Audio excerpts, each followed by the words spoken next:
नाजरीन, आज की वीडियो में हम बात करेंगे अमीनाता ट्रावरे की। जी हाँ, वही अमीनाता जो बुर्किना फासो के मौजूदा सदर इब्राहिम ट्रावरे की छोटी बहन है। एक दिलेर, निडर और अवामी खिदमत के जज्बे से लबरेज समाजी कारकुन जो हमेशा कमजोरों की आवाज बनती रही। लेकिन फिर एक दिन ऐसा आया जब वो खुद खामोश हो गई, लापता हो गई और पूरा मुल्क सख्ते में आ गया। उनके मोबाइल का सिग्नल भी अचानक बंद हो गया और शुरू में लगा शायद कोई मामूली हमला होगा, लेकिन जब इंटेलिजेंस इदारों ने तस्दीक की कि ये एक बाकायदा मंसूबाबंद अगवा है, तब जाकर हुकूमत की नींदें उड़ गईं। लेकिन सवाल ये है कि आखिर एक सदर की बहन को अगवा करने की जुर्रत किसने की? क्या ये किसी दहशतगर्द गिरोह का काम था, या फिर दुश्मन मुल्कों की खुफिया एजेंसियों की कोई साजिश? या कहीं ये साजिश अंदर के ही किसी अपने ने तो नहीं रचाई? अगर हाँ, तो वो कौन था और आखिर अमीनाता को कहां और किस हालत में रखा गया? और सबसे बड़ा सवाल, क्या सदर ट्रावरे ने अपनी बहन को बचाने के लिए कौन सा खुफिया ऑपरेशन शुरू किया? ये तमाम राज और धमाका खेज इंकशाफात आपको इसी वीडियो में मिलेंगे। इसलिए आपसे गुजारिश है कि इस वीडियो को आखिर तक लाजमी देखिएगा, क्योंकि ये वीडियो आगे जाकर बहुत ही दिलचस्प होने वाली है। नाज़रीन, ये बात है उस बदकिस्मत दिन यानी 17 मार्च की। दोपहर का वक्त था जब बुर्किना फासो के शहर वागाडुगू के महफूज तरीन इलाके में वाक़या इमाम मालिक स्कूल की घंटी बजी और तालिब इल्म हस्बे मामूल स्कूल से निकलना शुरू हुए। उन्हीं में एक नन्ही सी लड़की भी थी जिसका नाम अमीनाता ट्रावरे था, और वो सदर इब्राहिम ट्रावरे की लाडली बहन है। वो रास्ता जो अमीना मोज स्कूल से घर तक तय करती थी सिर्फ 15 मिनट का था, लेकिन उस दिन कुछ अलग होने जा रहा था। दोपहर ठीक 3:25 पर स्कूल के गेट से निकलने के बाद अमीना जैसे ही घर की तरफ रवाना हुई, अचानक सब कुछ बदल गया। सीसीटीवी कैमरे जो स्कूल के दाखिली और खारजी रास्ते पर लगे थे, ऐन उसी वक्त बंद हो गए। ना कोई तस्वीर बची, ना कोई वीडियो और ना कोई सुराग। शाम को जब अमीना वक्त पर घर ना पहुंची तो पहले पहल माँ ने समझा शायद दोस्तों के साथ रुक गई होगी, लेकिन जब शाम के 4:43 पर भी उसका फोन बंद मिला तो जैसे पूरा घर लरज उठा। माँ की कपकपाती उंगलियों ने सदर इब्राहिम ट्रावरे को फोन किया और सिर्फ एक जुमला कहा, अमीना अब तक घर नहीं पहुंची और उसका फोन भी बंद है। इब्राहिम ट्रावरे उस वक्त वजीर दिफा के साथ एक निहायत अहम सिक्योरिटी इजलास में मसरूफ थे, लेकिन माँ के वो लरसते अल्फाज उनके सीने पर गोली बनकर लगे। उन्होंने बिना एक लम्हा ज़ाया किए इजलास छोड़ा और फौरन नेशनल सिक्योरिटी फोर्सेस को हाई अलर्ट कर दिया। तमाम इंटेलिजेंस यूनिट्स को हिदायत जारी की गईं, इमरजेंसी प्रोटोकॉल्स फाल कर दिए गए।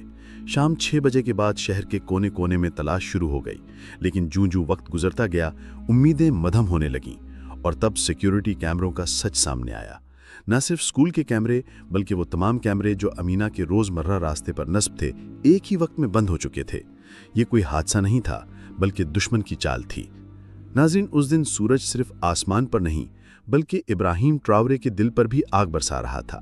जब एक बाप जैसा भाई अपनी छोटी बहन के बारे में कुछ सुनने को तरस रहा हो, जब हर लम्हा ऐसे लगे जैसे दिल की धड़कनें बिखरने वाली हैं, तो वो सदर नहीं रहता, वो सिर्फ एक बेबस इंसान बन जाता है। और यही कुछ उस वक्त इब्राहिम ट्रावरे के साथ हो रहा था।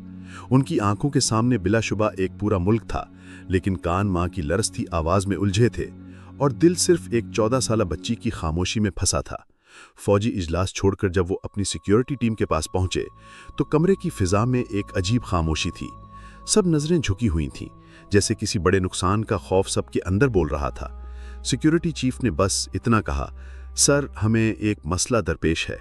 स्कूल से लेकर घर तक जितने भी कैमरे थे, सब एक ही लम्हे बंद हुए, और जो 2 गार्ड अमीना को रोज स्कूल से वापस लेकर आते थे, वो हमें एक खाली गाड़ी में बेहोश मिले। इब्राहिम ट्रावरे का चेहरा इस लम्हे किसी तूफान की तरह संजीदा हो गया। उन्होंने फौरन पूरे बुर्किना फासो में इंटेलिजेंस को मुतहर्रिक किया। हर शहर, हर बस्ती, हर गली की निगरानी बढ़ा दी गई, और दिल में एक ही जुमला बार बार गूंज रहा था, ये जंग अब सिर्फ तख्त की नहीं, ये जंग मेरी बहन की सांसों की है। मीडिया पर कोई खबर नहीं दी गई, कोई अवामी ऐलान नहीं किया गया, और तफ्तीशी टीमों को सख्ती से खामोश रहने का हुक्म था। ये मामला अब बहुत बड़ा हो चुका था। ना कोई कॉल आई, ना तामान मांगा गया, ना किसी ग्रुप ने जिम्मेदारी कबूल की। ऐसा लगता था जैसे जमीन ने निगल लिया हो या आसमान ने छुपा लिया हो। लेकिन जितना पुरसुकून मंजर बाहर से नजर आ रहा था, अंदर वैसा ही तूफान पल रहा था। सदर ट्रावरे दिन रात अपनी सीक्रेट टीम्स के साथ जुड़े रहे, रातों को सोते नहीं, बल्कि हर घंटे की रिपोर्ट खुद सुनते। उनके लिए ये मामला ना सिफारती था, نہ سیاسی تھا، یہ پرسنل تھا، جذباتی تھا اور اب عزت کا مسئلہ بن چکا تھا۔ ہر لمحے ان کے ذہن میں امینہ کی مسکراہٹ گونجتی اور دل بس ایک دعا کرتا، کہیں بھی ہو، محفوظ ہو۔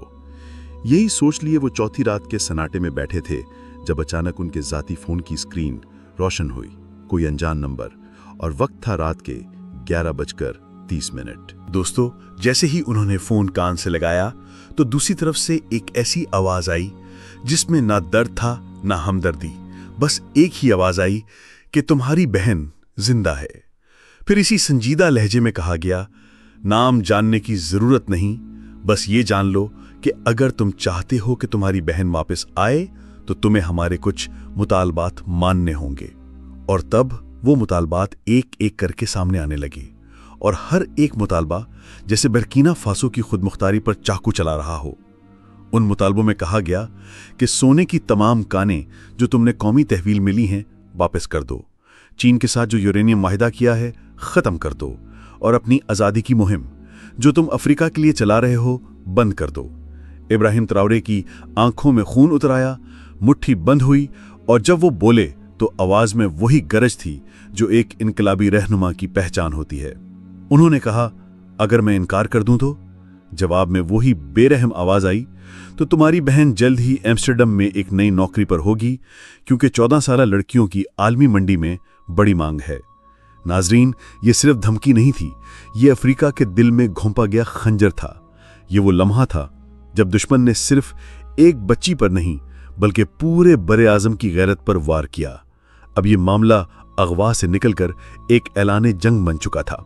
لیکن وہ شخص جو برسوں سے سامراجی نظام سے لڑتا آیا ہو، جس نے اپنے ملک کو لوٹنے والوں کے خلاف علم بغاوت بلند کیا ہو، وہ کیسے اپنی بہن کے بدلے اپنی سرزمین کا سودا کر لیتا؟ اس رات ابراہیم تراورے نے نہ کوئی مشورہ لیا، نہ کوئی میٹنگ بلائی، نہ کسی کو وضاحت دی، بس چھت پر چڑھ کر آسمان کی طرف دیکھا اور خود سے ایک وعدہ کیا، تم صرف میری بہن کو چھینا نہیں چاہتے، تم میرا حوصلہ توڑنا چاہتے ہو، لیکن تم نہیں جانتے میں جس مٹی کا بنا ہوں۔ اس کے بعد اگلے 24 گھنٹے میں برکینا فاسو کی فضا میں ایک عجیب سی حرکت محسوس کی گئی۔ صدر کے دفتر کے باہر غیر ملکی رپورٹرز جمع ہونے لگے، شہر میں فوجی گاڑیوں کی سرگرمی بڑھنے لگی، اور انٹیلیجنس ہیڈ کوارٹرز کی لائٹس پوری رات روشن رہیں۔ لیکن اس تمام شور میں ایک چیز مکمل طور پر غائب تھی، بیان۔ نہ صدر نے کوئی انٹرویو دیا، نہ کوئی حکومتی نمائندہ میڈیا کے سامنے آیا، جیسے سب کچھ چپ چاپ ہو رہا ہو لیکن اندر آگ جل رہی ہو۔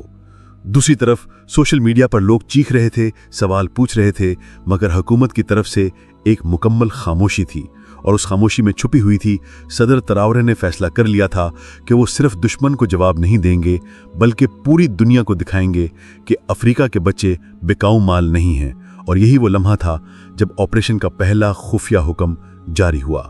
اس آپریشن کو ایک کوڈ نیم دیا گیا، آپریشن ایمسٹرڈیم۔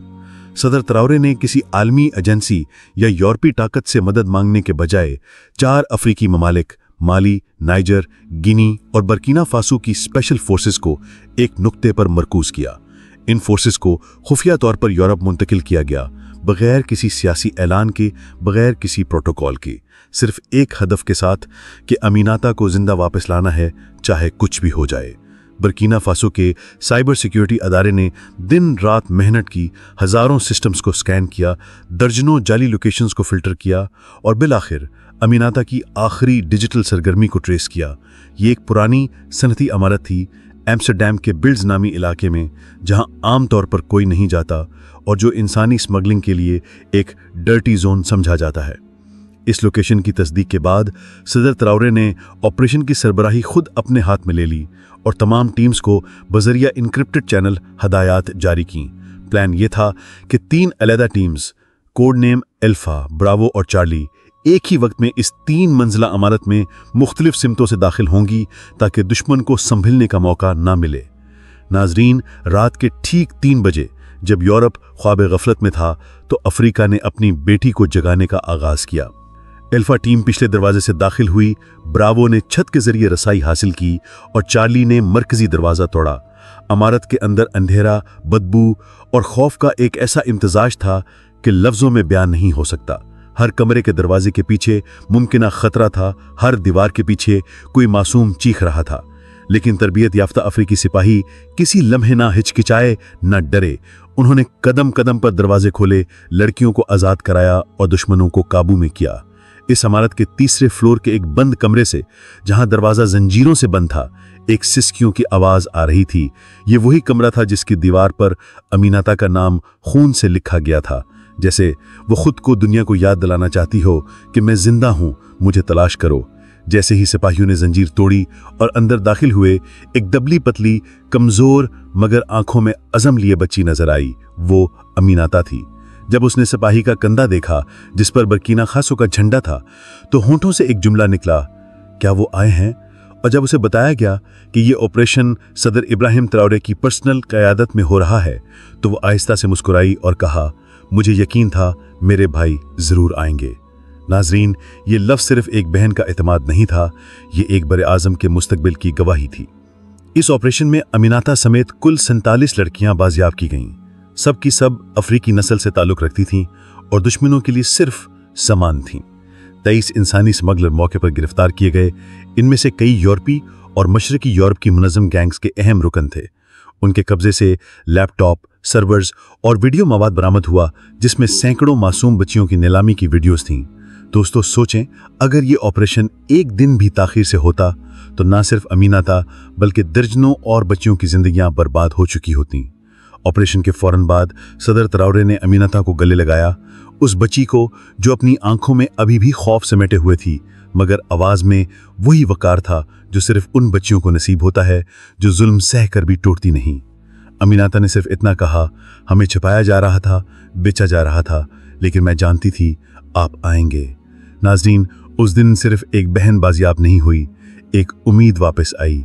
एक ऐसा लम्हा आया जिसने पूरी दुनिया को दिखा दिया कि अफ्रीका अपने बच्चों को तन्हा नहीं छोड़ता, चाहे दुश्मन जितना भी ताकतवर हो।